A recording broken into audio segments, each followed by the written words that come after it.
Assalamualaikum warahmatullahi wabarakatuh. Salam sejahtera buat kita semua. Semoga kita semua dalam keadaan sehat jasmani dan rohani, tidak kekurangan satu apapun. Amin ya robbal alamin. Oke, Mimin akan melanjutkan cerita Liontin Giok Naganya. Tapi seperti biasa, bantu dulu tekan tombol like dan berkomentar juga Tuan dan Nona. Terima kasih sesudah dan sebelumnya. Bab 716-720.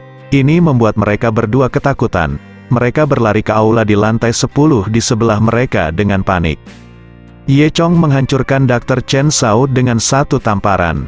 Namun, pendeta Tao yang buta itu telah melarikan diri, dan tidak melihat Dr. Chen Shao ditundukkan oleh Ye Chong.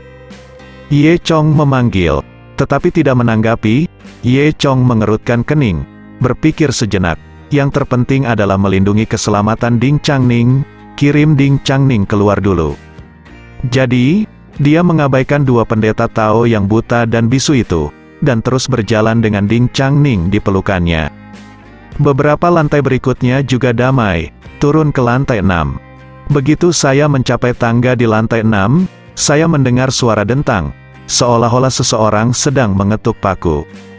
Ye Chong berbelok di tikungan dan melihat memang ada seorang pria berpakaian seperti pekerja memakukan paku di tangga. Ye Chong melirik pekerja itu dan mencibir di dalam hatinya. Ini sangat terlambat, bagaimana mungkin seseorang melakukan konstruksi? Apalagi tempat seperti ini sangat menyeramkan sehingga para pekerja bangunan sudah lama takut untuk datang. Selama pembangunan rumah sakit ini, dua pekerja konstruksi meninggal saat itu. Saya khawatir pekerja ini adalah salah satunya, dan sekarang sudah menjadi bagian dari rumah sakit hantu. Dia melirik pekerja konstruksi dan terus berjalan ke depan tanpa berbicara. Ketika dia melewati pekerja itu tiba-tiba mengangkat kepalanya, menatap Ye Chong, dan berkata, "Sudah larut? Apa yang kamu lakukan? Kedua temanmu sedang menunggumu di lantai 6. Aku akan mengantarmu ke sana." Ye Chong tidak memperhatikan pekerja konstruksi, yang akan terus turun. "Aku akan mengantarmu ke sana, aku akan mengantarmu ke sana." Para pekerja terus berbicara, semakin keras, dan akhirnya berubah menjadi teriakan histeris. Ye Chong berpikir sejenak, mengapa tidak naik ke lantai 6 untuk melihat-lihat, mungkin pendeta Tao yang buta itu bisa diselamatkan. "Ayo pergi," kata Ye Chong. Pekerja konstruksi berhenti berteriak, lalu membawa Ye Chong ke aula di lantai 6. Begitu saya memasuki aula, saya mendengar suara bor listrik. Di aula, ada lampu redup yang berkelap-kelip, dan di sudut dinding, seorang pekerja konstruksi sedang mengebor dinding dengan bor listrik di tangannya. Dan di kaki pekerja konstruksi, ada dua pendeta Tao yang buta dan bisu terbaring di sana. Pekerja konstruksi mengebor dinding, lalu menoleh untuk melihat orang-orang di bawah kakinya, dan kemudian dia tertawa dua kali. Menilai dari maksudnya, sepertinya setelah mengebor tembok, dia harus mengebor kepala dua orang. Melihat Ye Chong, Tao yang bodoh itu dengan cepat menepuk tangan Tao yang buta itu dua kali. Pendeta Tao yang buta sangat gembira dan berteriak, "Tuan, kami di sini, datang dan selamatkan kami." "Pergi, pergi." Pekerja yang mengetuk paku di awal mengulangi tiga kata ini dengan palu di tangannya. Ye Chong memeluk Ding Changning dan berjalan ke arah pendeta Tao yang buta. Pekerja dengan palu di belakang mereka mengikuti mereka sepanjang waktu, seolah-olah Ye Chong akan dihancurkan sampai mati oleh palunya jika dia berhenti sejenak atau berbalik. Saat ini, pekerja bor listrik telah mengebor lubang di dinding. Lubang-lubang ini padat, membentuk kata kematian, dan darah mengalir keluar dari lubang tersebut. Pekerja bor listrik terkekeh, dan bor listrik di tangannya mengeluarkan suara, "Wow" lagi. Dia berjalan menuju Ye Chong. Pada saat yang sama, pekerja dengan palu di belakangnya juga mengangkat palu, bertujuan untuk memukul bagian belakang kepala Ye Chong. Ye Chong tersenyum acuh tak acuh, dan menjentikkan jarinya dengan santai. Semburan aura naga dan Phoenix meletus, dan kedua pekerja itu langsung menguap. Melihat semua ini, pendeta bisu itu segera bertepuk tangan. "Ya Tuhan, pria ini benar-benar baik. Sayang sekali saya tidak melihatnya dengan mata kepala sendiri." Kata pendeta Tao yang buta itu, "Terima kasih, Tuan, karena telah menyelamatkan hidup kami." "Ayo terus berjalan," kata Ye Chong. Setelah itu, keempatnya terus berjalan turun. Ketika semua orang mencapai tangga di lantai 5, mereka semua tercengang. Turun, tidak ada tangga, melihat sekeliling, tidak ada tangga menuju lantai 4. Bagaimana ini bisa terjadi? Ye Chong mengerutkan kening, dan berkata pada dirinya sendiri, rumah sakit hantu ini benar-benar jahat, ayo. Pergi ke lobi di lantai 5 untuk melihatnya. Mereka berempat melewati pintu di tangga, berjalan ke lobi di lantai 5, dan melihat sekeliling, tapi tidak ada apa-apa. Dekorasi di lantai 5 sangat aneh. Seluruh lantai pertama merupakan ruangan besar tanpa sekat. Semua orang datang ke tempat istirahat dan istirahat sejenak. Pendeta Tao yang buta dan bisu itu sudah kehabisan napas karena ketakutan. Setelah Tao buta mengetahui tentang situasi saat ini, dia tercengang. Ini terlalu mengerikan. Sepertinya saya akan mati di sini hari ini, bertekad untuk mati. Ye Chong dengan lembut menurunkan Ding Changning. Dia tahu bahwa jika dia ingin keluar, dia harus menyingkirkan rumah sakit hantu ini. Jika Anda ingin menyingkirkan rumah sakit hantu, Anda harus menemukan pintu kehidupan. Pasti ada hantu, gerbang paling vital dari rumah sakit, yang mengendalikan rumah sakit hantu ini. Tapi di mana hantunya? Ye Chong merasa sedikit khawatir. Saat ini, Ding Changning bangun perlahan. Dia membuka matanya, melihat sekeliling, dan bertanya pada Ye Chong dengan heran, "Kakak Ye Chong, apa yang terjadi? Mengapa kita di sini?" Dia hanya ingat bahwa dia berada di lantai 12 sebelumnya, dan dia masih memegang lengan Ye Chong. Ye Chong berkata, kamu pingsan karena ketakutan, lalu aku membawamu ke sini. Apakah hantu itu? Lalu, di mana ini? Apakah kita aman? Wajahnya kembali pucat. Ye Chong menggelengkan kepalanya dan berkata, belum aman, kita masih di rumah sakit. Ding Changning sangat ketakutan sehingga dia segera mendekati Ye Chong. Apa yang harus kita lakukan selanjutnya? Ye Chong tidak tahu harus berbuat apa. Mari kita lihat, mari kita periksa lantai ini dengan hati-hati. Setelah berbicara, Ye Chong berdiri dan melihat sekeliling dinding dengan hati-hati. Pendeta Tao yang buta dan bisu itu bukannya tidak berguna, dan mereka semua berdiri untuk membantu. Ding Changning meringkuk di kursi, menatap sosok Ye Chong dengan cermat. Ketika mereka bertiga sedang berkonsentrasi memeriksa sekeliling mereka, tiba-tiba mereka mendengar teriakan. "Ah, Ding Changning yang mengirimnya." Ye Chong buru-buru berlari ke sisi Ding Changning, hanya untuk melihat wajah Ding Changning pucat, dan dia menangis. Dia menunjuk ke depan dengan gemetar, dan berkata, Ya, ada hantu. Aku melihat orang mati, dia berlumuran darah." Ye Chong melihat ke arah jari Ding Changning, tetapi tidak menemukan sesuatu yang abnormal. Hantu yang disebutkan Ding Changning tidak ada. "Jangan takut, aku sudah kabur." Ye Chong terhibur. Di rumah sakit hantu, ada banyak sekali jenis hantu, akan aneh jika Anda tidak bisa melihatnya. Dia menghibur Ding Changning dan berkata, "Jangan khawatir, meskipun ada banyak hantu di sini, aku di sini, jadi aku tidak bisa menyakitimu." Ding Changning menggelengkan kepalanya dan berkata, "Tidak, yang ini berbeda. Itu sama dengan apa yang kita lihat di lantai atas." Apa yang dilihat Ding Changning adalah apa yang dia cari, takdir hantu. Pada saat ini, pendeta bisu itu tiba-tiba berlari, menunjuk ke arah Ye Chong, dan mengeluarkan suara mengoceh di tangannya. Ye Chong juga mengerti apa yang dimaksud oleh Tao yang bodoh itu, membiarkan dia melihat Tao yang buta. Pada saat ini, Taois buta itu memegang manik seukuran kepalan tangan di tangannya. Manik itu bersinar merah. "Apa ini?" Ye Chong bertanya. "Ini adalah manik Buddha Qingming, sebuah aura yang disucikan oleh seorang biksu terkemuka." Kata pendeta Tao buta, "Jika bersinar merah, artinya, seseorang di sini telah dibunuh oleh hantu, dirasuki." Ekspresi Ye Chong sedikit berubah. Itu sebabnya. Pantas saja dia tidak bisa menemukan hantu itu sekeras apapun dia mencari. Ternyata hantu itu kerasukan. Tapi hantu ini dianggap kuat, dan mata Dewa Naga Ye Chong tidak dapat mendeteksinya, dan itu melekat pada seseorang. Apa? Kerasukan hantu? Menakutkan? Kakak Ye Chong, aku takut.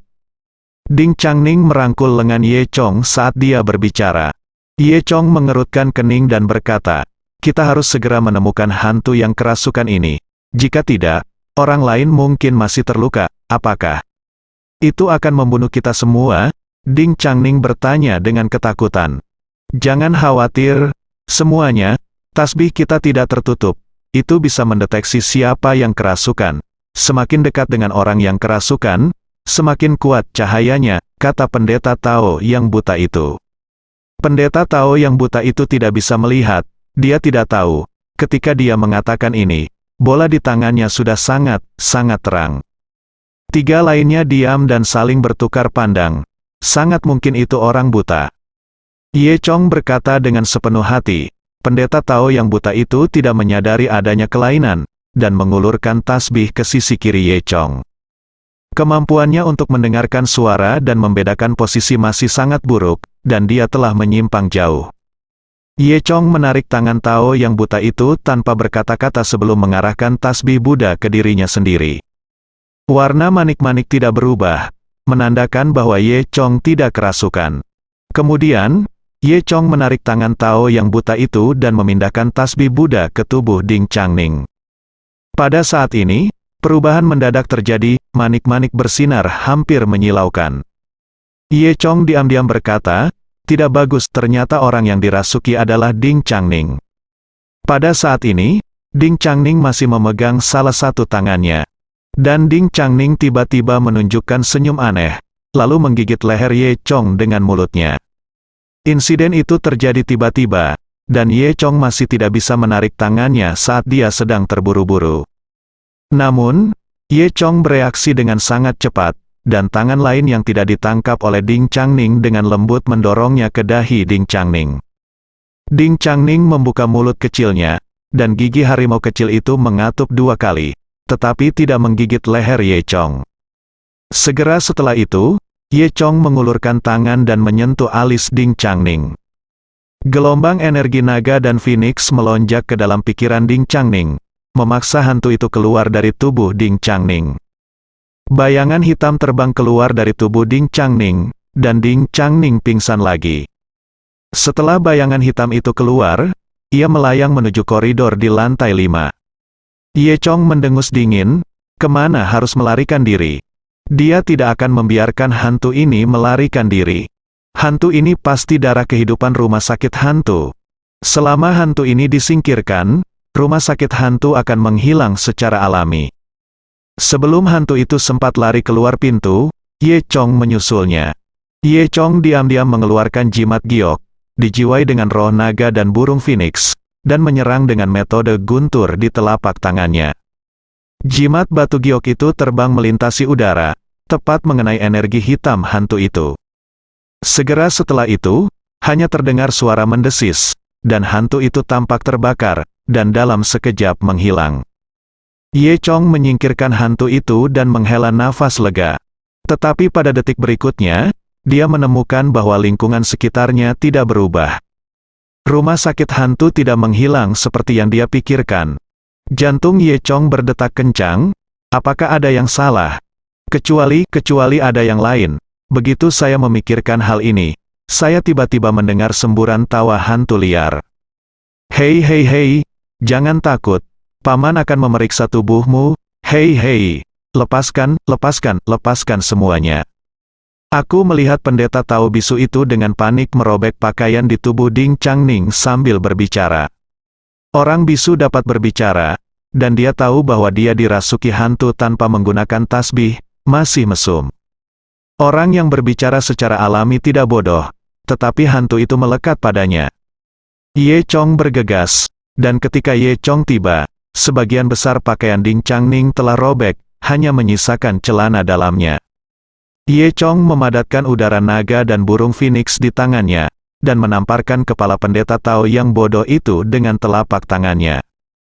Benar saja, bayangan hitam difoto oleh Ye Chong. Bayangan hitam ini mirip dengan bayangan hitam tadi, berputar di udara dan berubah menjadi seorang dokter. Dokter memiliki wajah yang ganas, darah mengalir dari matanya yang merah darah, tubuhnya besar dan bulat, dia tinggi dan gemuk, dan dia memegang pisau bedah di tangannya, menatap Ye Chong dengan kejam. Oke, berani merusak perbuatan baikku?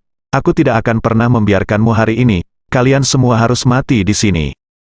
Saat dia berkata, dia mengangkat pisau bedah dan berlari ke arah Ye.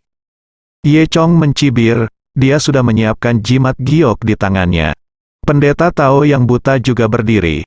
Dan pendeta Tao yang buta itu berteriak, ternyata kamu adalah hantu. Kami pendeta Tao yang buta tidak ada di belakangnya. Hari ini saya akan memberitahu Anda betapa kuatnya kami. Pendeta Tao yang buta mengeluarkan hantu dari sakunya. Sebuah cermin tembaga bundar diarahkan ke Ye Chong.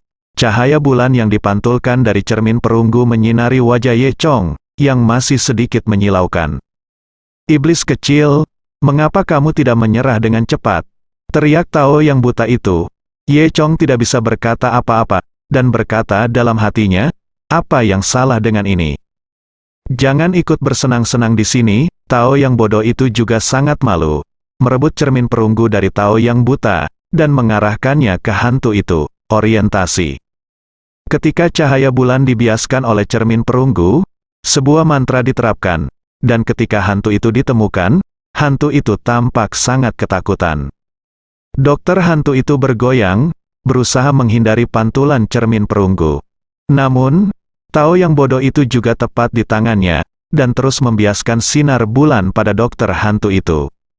Dokter hantu itu sangat marah dan mengeluarkan teriakan hantu yang melengking.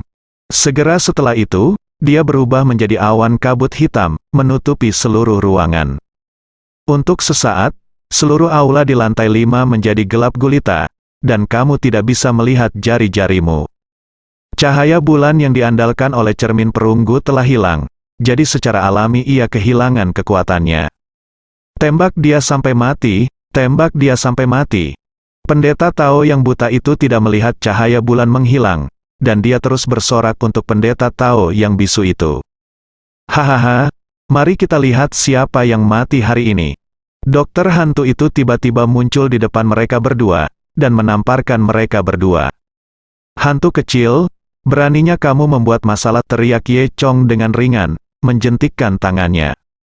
Detik berikutnya, jimat giok mengenai dokter hantu itu dengan akurat. Dalam kegelapan, lolongan yang sangat menyedihkan segera terdengar.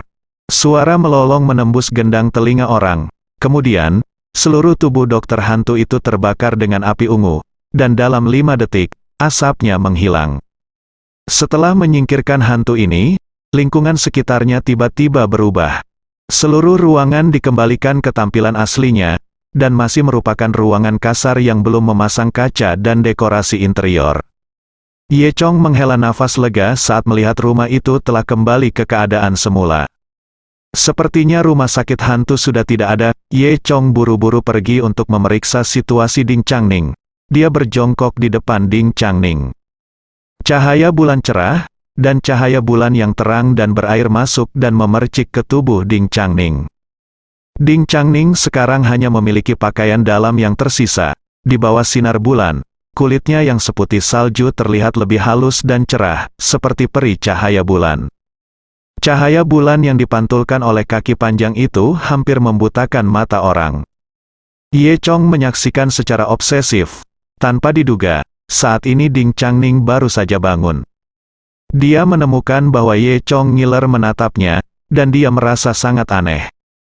Kemudian dia menundukkan kepalanya dan menyadari bahwa semua pakaiannya telah robek. Wajah Ding Changning tiba-tiba memerah, dan dia buru-buru menutupi dirinya. Ye Chong, kamu hooligan, teriak Ding Changning. Suara itu tidak kurang dari hantu yang melolong barusan. Gendang telinga semua orang dipukul lagi. Ye Chong tersipu, dan dengan cepat menjelaskan, tidak seperti ini, dengarkan aku, dengarkan penjelasanku, aku tidak mau mendengarkan, jangan membacanya, tidak tahu malu. Pakaian robek ke Ding Changning, kenapa pakaianku seperti ini? Iya, itu hantu, Ye Chong berkata dengan wajah merah. HMPH, aku tahu, tentu saja itu hantu, dasar mesum tua. Kata Ding Changning sambil mencoba mengenakan pakaiannya. Akibatnya, pakaian tersebut hampir robek dan tidak bisa dipakai sama sekali. Ding Changning sangat malu sehingga dia memeluk lututnya dan meringkuk di sana. Tak tahu malu, bajingan tak tahu malu. Ye Chong tersenyum kecut, jadi dia melepas bajunya dan melemparkannya ke Ding Changning. Ding Changning mengambilnya dan memakainya sendiri. Untungnya, kaos Ye Chong relatif longgar dan besar. Setelah Ding Changning memakainya, menutupi pahanya, yang dianggap memalukan. HMPH, Ye Chong, aku baru menyadari bahwa kamu bajingan. Kata Ding Changning dengan bibir melengkung. Ye Chong tersenyum pahit, dan berkata dalam hatinya, kesalahpahaman ini tidak akan pernah terselesaikan dalam hidup ini. Dia berkata kepada semua orang, ayo keluar, tidak ada masalah di sini. Setelah itu, keempatnya keluar dari rumah sakit. Saat ini, di hotel yang jauh, Luo Weiping diam-diam mengamati dengan teleskop. Ketika dia melihat 4 orang keluar, dia tidak bisa tidak mengubah ekspresinya. Karena orang-orang ini bisa keluar, berarti mereka berhasil, dan hantu di sini juga harus dimusnahkan. Tapi, mengapa Ye Chong belum mati? Ini benar-benar lalat disalep. Apalagi Ye Chong dan wanita itu acak-acakan, mungkinkah bangunan angker ini juga bisa merangsang hasrat orang? Kembalilah dan tanya Tuan Buta dan Bisu apa yang terjadi. Di sisi lain, Tuan Buta dan Bisu berterima kasih kepada Ye Chong atas makanan enaknya. Setelah mengucapkan beberapa kata, Ye Chong mengemudikan mobil dan membawa pergi Ding Changning. Tuan Buta dan Bisu juga kembali ke sisi Luo Weiping. Luo Weiping buru-buru bertanya bagaimana situasinya. Dengan membabi buta, dia menceritakan kisah itu lagi. Luo Weiping tidak menyangka Ye Chong bisa menangkap hantu. Ternyata dia berhasil menyingkirkan hantu itu. Namun, apa yang Ye Chong lakukan di sini untuk menyingkirkan hantu? Dia adalah orang yang tidak memiliki keuntungan dan tidak mampu datang lebih awal. Luo Weiping berkata pada dirinya sendiri, merasakan firasat buruk di dalam hatinya. Mungkinkah Ye Chong juga menginginkan gedung rumah sakit ini? Tidak, aku harus bertindak cepat. Luo Weiping memutuskan untuk menandatangani kontrak dengan He Sanxing besok pagi. Jangan sampai Anda memiliki malam dan mimpi yang panjang. Ye Chong mengirim Ding Changning pulang lebih dulu. Mobil sudah sampai di depan pintu. Untungnya, ini malam dan semua orang tertidur. Jika tidak, Ding Changning akan malu mati jika ditabrak oleh seseorang yang berpakaian seperti ini. Saya akan mati karena malu.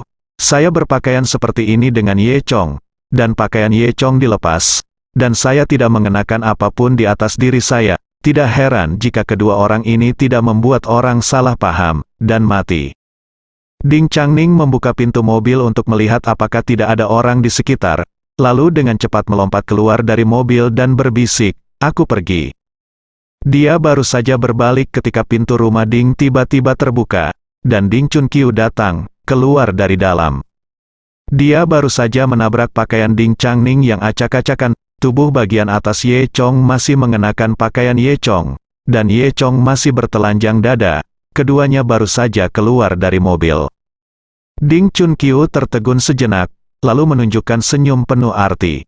Hehehe, aku bersenang-senang. Ding Changning sudah tersipu.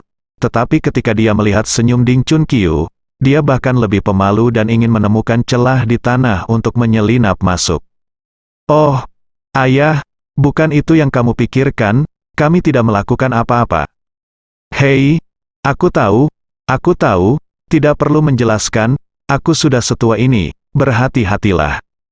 Ding Chunqiu bertingkah seperti aku tahu segalanya. Dia tampak sangat tua dan ketinggalan zaman. Wajah Ding Changning menjadi semakin merah, dan dia menginjak kakinya, oh, aku tidak peduli padamu. Dengan mengatakan itu, dia berlari kembali ke halaman. Ye Chong juga tersipu, dan berkata dalam hatinya, sudah berakhir, tidak ada gunanya menjelaskan. Ding Chunqiu melanjutkan, baiklah, Xiaoye, masuk dan duduk. Atau, tidur di sini malam ini. Dulu Dr. Ye, tapi sekarang sudah menjadi Xiao Ye. Dia tampaknya menganggap Ye Chong sebagai menantunya. Betapa tidak nyamannya di dalam mobil, kami tidak punya banyak ruang, jadi kamu bisa berbagi kamar dengan Chang Ning. Ye Chong tidak bisa tertawa atau menangis, dan berkata dalam hatinya, Ding Chunqiu ini benar-benar tua, dan tidak jujur. Dia dengan cepat berkata, tidak, aku akan kembali. Aku masih punya sesuatu untuk dilakukan di rumah.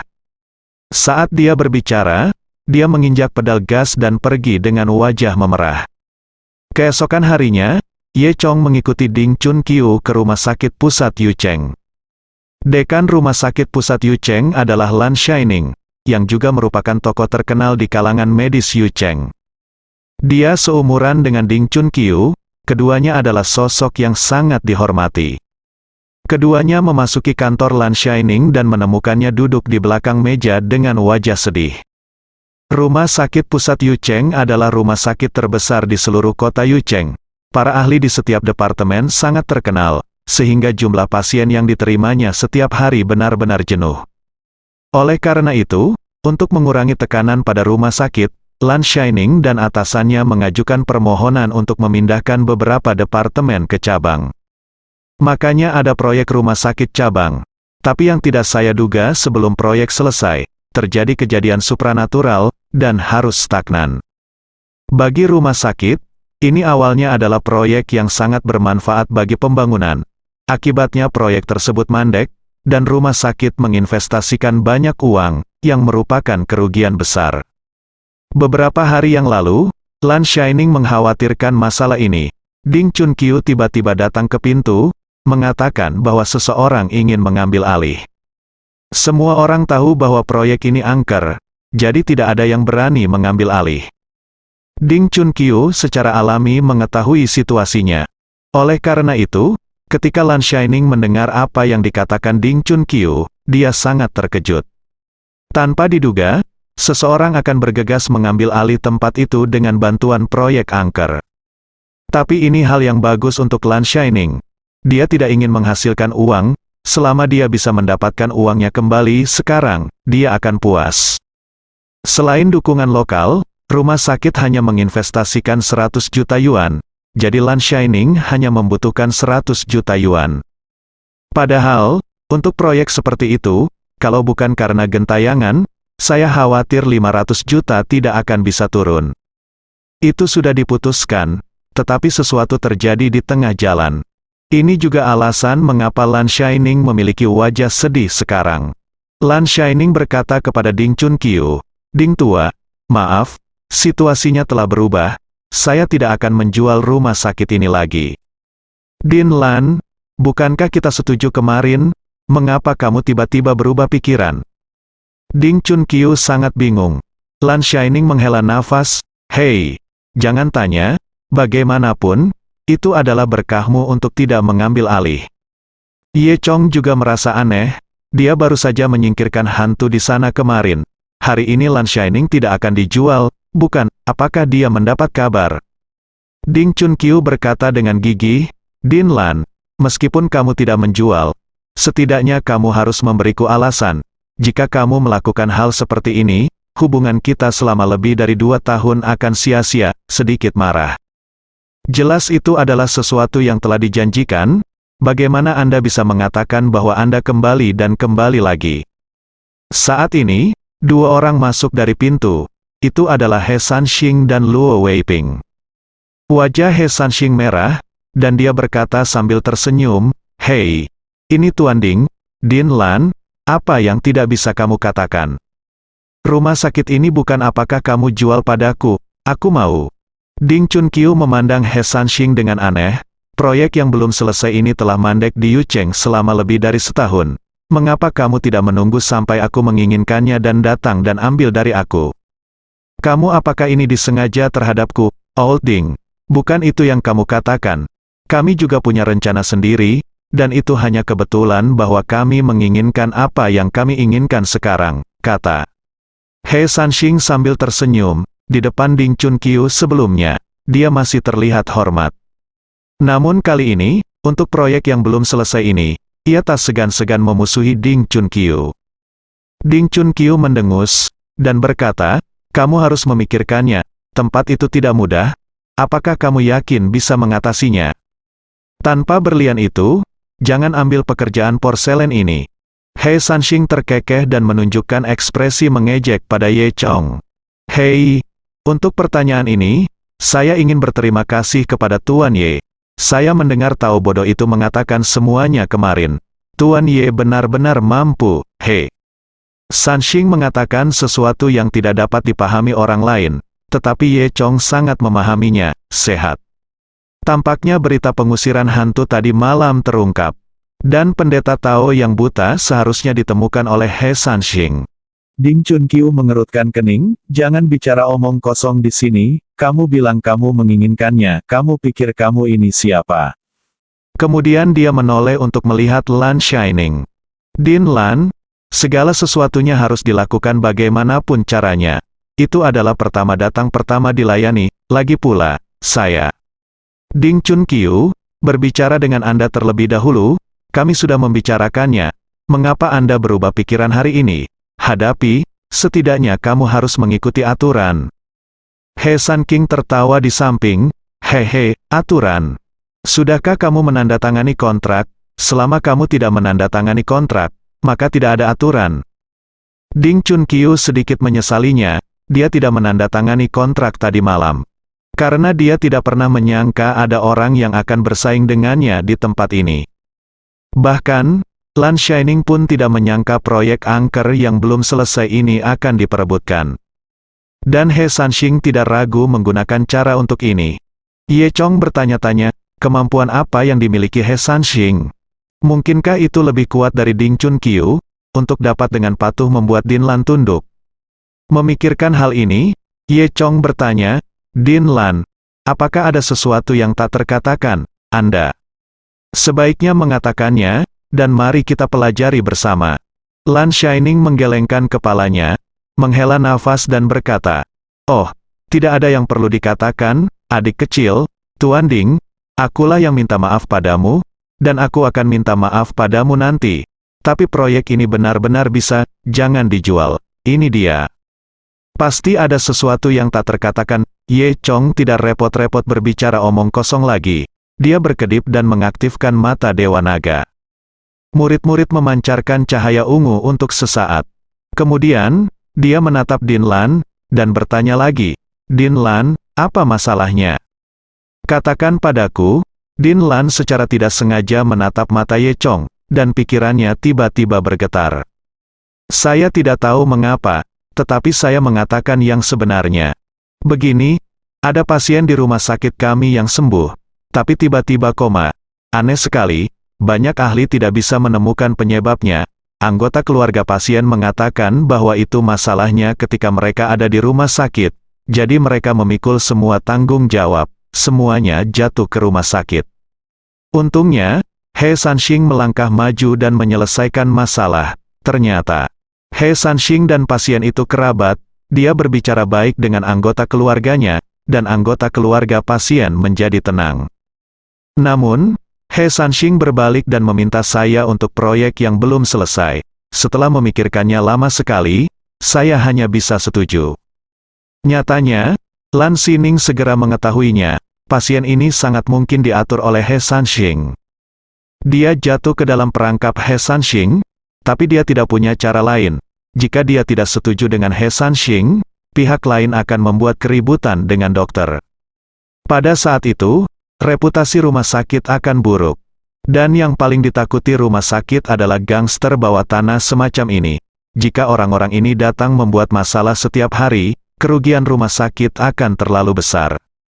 Oleh karena itu, Lan Shining tidak punya pilihan selain menjual proyek yang belum selesai ke He Sanxing untuk menenangkan keadaan. He Sanxing hanya menghabiskan lebih dari 50 juta yuan untuk membelinya di sana. Lan Shining benar-benar mengatakan hal itu secara terbuka dan terbuka. Ini membuat He Sanxing dan Luo Weiping tercengang. Mereka tidak menyangka Lan Shining berani mengungkapkan kebenaran. Tapi karena mereka mengatakannya, mereka tidak peduli lagi.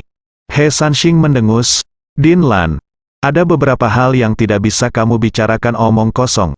rumah sakit Anda yang bermasalah. Saya telah banyak membantu Anda. Selain itu, Anda menjual proyek yang belum selesai itu kepada saya, dan saya juga membantu kalian. Jadi apa ketidakpuasan Anda?" Saat itulah Ye Chong mengerti apa yang sedang terjadi. Jadi itulah yang terjadi, meskipun semua orang tahu bahwa He Sanxing curang, Lan Shining benar-benar tidak punya cara lain. Lan Shining sangat aneh, meskipun dia baru saja lepas kendali, dia juga tahu apa yang dia lakukan. Dia benar-benar mengungkapkan kebenaran yang memalukan itu, diceritakan. Tetapi sekarang setelah dia mengatakannya, dia tidak lagi harus menyembunyikannya. Dia menghela nafas dan berkata, "Adik laki-laki, sekarang kamu tahu kesulitanku. Aku benar-benar minta maaf, kamu masih ayo kembali." Ye Chong tersenyum dan berkata, "Oke, saya tidak akan berbicara dengan Anda tentang bangunan yang belum selesai. Pertama-tama bawa saya menemui pasien." Lihat pasiennya, Lan Shining sedikit terkejut. Tepat sekali, mata Ding Chunqiu berbinar, dan dia mengangguk dengan cepat, "Din Lan, apakah Anda lupa bahwa ini yang saya sebutkan kepada Anda, Dr. Ye?" Sejak mereka masuk, mereka terus berbicara tentang bangunan yang belum selesai. Ding Chunqiu benar-benar tidak punya waktu untuk memperkenalkan Ye Chong. "Apa ini Dr. Ye?" Lan Shining tidak bisa membantu tetapi melirik Ye Chong beberapa kali lagi. "Kamu masih sangat muda." Sebelumnya, Ding Chunqiu memberitahu Lan Shining tentang perbuatan Ye Chong beberapa kali. Ye Chong tersenyum dan berkata, "Ayo pergi, temui pasien dulu, mungkin aku punya solusinya." Lan Shining mengangguk, "Oke, aku akan mengantarmu ke sana sekarang. Dia tinggal di ICU sekarang." He Sanxing mendengus, potong, "Dr. Ye, saya juga tahu bahwa Anda sangat ahli dalam pengobatan, tetapi Anda tidak dapat menyembuhkan semua penyakit." He Sanxing cemberut, "Semuanya, tolong." Setelah mengatakan itu, Lan Shining memimpin Ye Chong dan Ding Chunqiu keluar. He Sanxing dan Luo Weiping saling bertukar pandang dan mengikuti mereka keluar. Nyatanya, He Sanxing yakin kali ini, tidak peduli seberapa kuat Ye Chong, tidak mungkin membunuh pasien ini. Dia sangat percaya diri, karena dia menemukan pasien ini. Semua orang dengan cepat tiba di unit perawatan intensif ICU di lantai 12. Di pintu unit perawatan intensif, ada sekelompok orang berpakaian rapi berjongkok, semuanya dikatakan sebagai kerabat pasien. Bahkan, sekilas dapat diketahui bahwa orang-orang ini adalah masyarakat campuran. Ye Chong melihatnya, tidak tahu bawahan bos mana itu. "Brengsek, kamu datang lagi, Din, bisakah kamu memberiku penjelasan? Apa yang terjadi pada pamanku yang kedua?" tanya sang pemimpin, berambut kuning. "Tuan, jangan khawatir, kami di sini untuk memeriksa kali ini," kata Lan Shining. Setelah itu, Lan Shining membawa semua orang ke ruang ICU. Di ranjang rumah sakit di kamar, terbaring seorang pria parubaya berusia 40-an, dengan kepala gundul dan tubuh gemuk. Saat ini, berbagai monitor tanda vital dimasukkan ke dalam tubuhnya. Ye Chong berkedip, memindai dengan mata Dewa Naga, dan tidak menemukan kesalahan pada pria itu. "Sepertinya dia tidak sakit," kata Ye Chong. Lan Shining mengangguk, menghela nafas dan berkata, "Hei, ya, dilihat dari hasil pemantauan dan pengujian alat vital sign, memang benar tidak ada penyakit sama sekali." "Kentut, bisakah kamu tidak sadarkan diri tanpa sakit?" Rambut kuning di pintu memarahi. Ding Chunqiu membanting pintu hingga tertutup, hampir mengenai hidung Huang Mao. "Kepala sekolah Lan, silakan lanjutkan," kata Ding Chunqiu. "Tapi, pasien ini telah koma selama 3 hari, dan rumah sakit kami tidak berdaya. Saya telah berlatih kedokteran selama lebih dari 30 tahun, dan saya belum pernah melihat penyakit aneh seperti itu, kecelakaan medis yang luar." Biasa, tanda seru titik. He Sanxing ada di samping, menunjukkan ekspresi mencibir. "Hei, Dr. Ye, saya rasa Anda tidak perlu membuang waktu. Tidak semua penyakit dapat disembuhkan, jadi cepatlah kembali ke kantor, tanda tangani kontrak dan jual proyek. Berikan padaku, mungkin penyakit pasien ini akan sembuh." He Sanxing ini sudah mulai mengancam secara terang-terangan. Ye Chong sangat terkejut, dan memeriksanya lagi dengan mata Dewa Naga, dan itu memang tidak sakit. Pada akhirnya, Ye Chong hanya bisa sampai pada satu kesimpulan, orang ini berpura-pura pusing. Apakah orang ini berpura-pura pusing? Ding Chunqiu juga memikirkan hal ini. Lan Shining menggelengkan kepalanya, tidak, kami telah melakukan semua jenis tes, bahkan memasukkan kateter urin, memasukkan gastroskop, dan juga melakukan stimulasi tusukan jari, orang ini tidak bereaksi sama sekali, tidak mungkin hanya berpura-pura. Oh, benarkah? Ye Chong tersenyum. Kemudian, dia berjalan ke pria parubaya itu. Dia mengulurkan jari dan dengan ringan menyentuh titik akupuntur pria itu. Titik akupuntur dikenal sebagai titik nyeri, disentuh sedikit saja akan menimbulkan rasa sakit yang hebat, seolah-olah seluruh tubuh disetrum. Ye Chong mengklik dan menemukan bahwa pria itu tidak bergerak dan tampak tidak sadarkan diri. Ye Chong heran, jika dia berpura-pura pusing, maka daya tahan pria ini terlalu kuat, tidak ada yang bisa menahan rasa sakit seperti ini. Mungkinkah dia benar-benar pingsan? Ye Chong bingung sampai dia melihat detailnya. Dia menemukan bahwa bola mata pria itu bergerak ketika diketuk ke titik rasa sakit barusan. Hal ini menunjukkan bahwa ia masih berespons terhadap rangsangan. Ye Chong tiba-tiba memikirkan sesuatu, dan kemudian mengaktifkan mata Dewa Naga untuk melihat otak pria itu. Setelah membacanya, Ye Chong tersenyum, dia mengerti apa yang sedang terjadi. Ternyata pria ini terlahir tidak normal dan tidak memiliki saraf perasa nyeri di tubuhnya. Oleh karena itu, setelah berpura-pura pingsan, bahkan berbagai rangsangan, baginya, terasa seperti angin bertiup. Rasa sakit yang tak tertahankan dari orang biasa bukanlah apa-apa baginya. Ye Chong memandang He Sanxing di sebelahnya, dan berpikir bahwa He Sanxing ini juga mampu, dan dia dapat menemukan orang seperti itu. He Sanxing juga memiliki senyum percaya diri saat ini. Dia percaya bahwa tidak peduli seberapa mampu Ye Chong, dia tidak bisa menyembuhkan pria ini. Karena pria ini tidak sakit sama sekali, seperti kata pepatah, Anda tidak akan pernah bisa membangunkan orang yang berpura-pura tertidur. Tapi, tidak bisakah kamu benar-benar bangun? Ye Chong berpikir sejenak, dan bertanya pada Lan Shining di sebelahnya, Din Lan, apakah ada restoran barbecue di dekat sini? Lan Shining, Ding Chunqiu dan yang lainnya semua tercengang. Apa, restoran barbecue? Bukankah itu dokter? Apa yang kamu lakukan di restoran barbecue? Tuan Ye, apakah Anda lapar? Lan Shining bertanya. Haha, kamu benar, cepat makan daging panggang dan minum bir, jangan buang waktumu di sini. He Sanxing tertawa, Ye Chong mengabaikannya, dan membisikkan beberapa patah kata di telinga Lan Shining. Setelah Lan Shining mendengar ini, dia pergi mengatur perawat untuk melakukan persiapan. Setelah membeli barbecue, mereka semua menyapa mereka. Din Lan sedikit terkejut, tetapi dia menurut. 1 jam kemudian, seorang perawat masuk dengan sekantong besar barbecue. Kebab kambing, ginjal besar, daun bawang panggang, dan sebagainya semuanya ada di sana, dan masih mengepul, dengan minyak menetes di atasnya dan mendesis. Begitu dibawa masuk, aromanya menyebar ke seluruh ruangan. Ye Chong mengeluarkan beberapa tusuk daging dan membagikannya kepada Ding Chunqiu dan Lan Shining. Ayo, ayo makan, ayo makan. Kemudian, Ye Chong menggigit tusuk sate domba yang besar. Sambil makan, Ye Chong menatap pria yang berpura-pura pusing. Saat ini, aromanya sudah masuk ke hidung pria yang berpura-pura pusing, dan tenggorokan pria itu bergerak, seolah sedang menelan. Ding Chunqiu tidak sengaja melihat pemandangan ini, dia sangat gembira dan segera mengerti apa yang sedang dilakukan Ye Chong. Ding Chunqiu tertawa, dan berkata dalam hati, jadi begitu, tentu saja. Kemudian dia juga mengambil beberapa tusuk sate dan mulai makan seperti orang gila. Sambil makan, dia cemberut dan berkata, tusuk sate ini enak sekali, baunya enak sekali, penuh minyak saat digigit. Bagi yang belum makan selama 3 hari 3 malam, godaan ini sungguh tak tertahankan.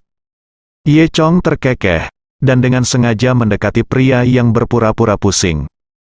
Kemudian, Dia menggigit ginjal besar di tangannya.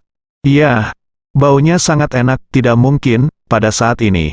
Pria itu tidak tahan lagi, dan berdiri dari tempat tidur. Baunya sangat harum. Aku tidak tahan, beri aku sepotong.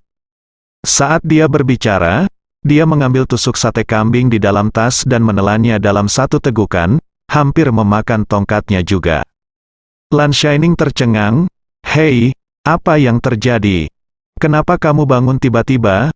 Wajah He Sanxing dan Luo Weiping sama jeleknya seperti mereka makan siang. Ye Chong tersenyum dan berkata kepada Lan Shining, Din Lan, kamu ditipu olehnya. Dia hanya berpura-pura pusing. Ketika Din Lan mendengar ini, dia sangat marah sehingga dia bersumpah, saya menggunakan semua instrumen terbaik di rumah sakit. Saya juga menelepon ahli top di Yu Cheng untuk konsultasi. Saya tidak tidur sedikit pun selama 3 hari dan 3 malam. Pelajari kondisinya, cari benda asing, dan akhirnya beritahu saya.